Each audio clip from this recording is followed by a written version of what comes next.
Rick Vandenberg for Turf Bugs and Rock and Roll.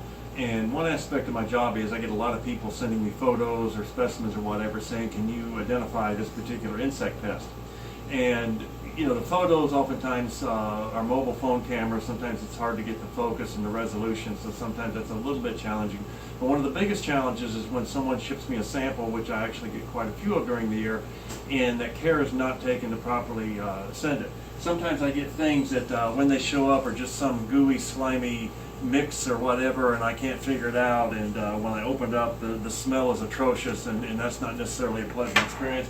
Other times they're just simply put in a bottle or a vial, and by the time I get them, they're just kind of nothing. They're just dust.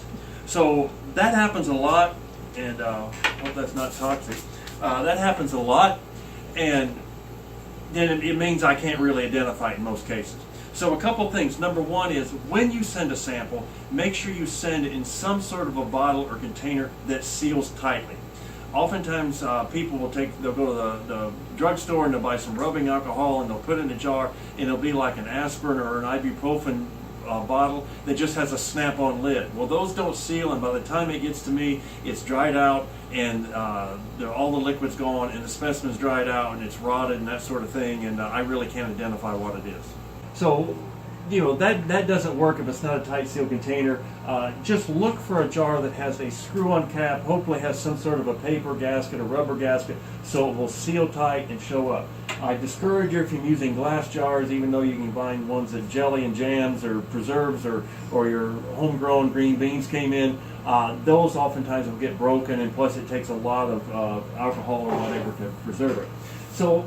But it's got to be in good condition. And one of the things with alcohol, especially when I get samples shipped internationally, there are issues with shipping something that's combustible or flammable.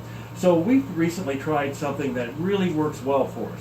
And you take whatever container it is, and you use just some hand sanitizer. It can be any brand you want, just so long as it's hand sanitizer. And you put it in a jar, and you fill it most of the way up. And I won't do that for the purpose of this, but then you put the insect in that. And top it off, put the cap on, and it is a remarkably safe way to preserve the insect. There are no issues with shipping it. It preserves the insect because it kind of cushions it so it doesn't shake all around as it gets shipped. And it kind of suspends the insect in the jar so it shows up very good condition, and then we can take it and simply wash it off and look at it under the scope or whatever we need to do. And it's cost effective, it's safe, it preserves the insect very well. So it's something I would like to encourage you, and I know almost all of you somewhere in your facility should have some hand sanitizer. And just the next time you send me samples, try that and see if it doesn't show up in better shape, and I'll be thankful for it.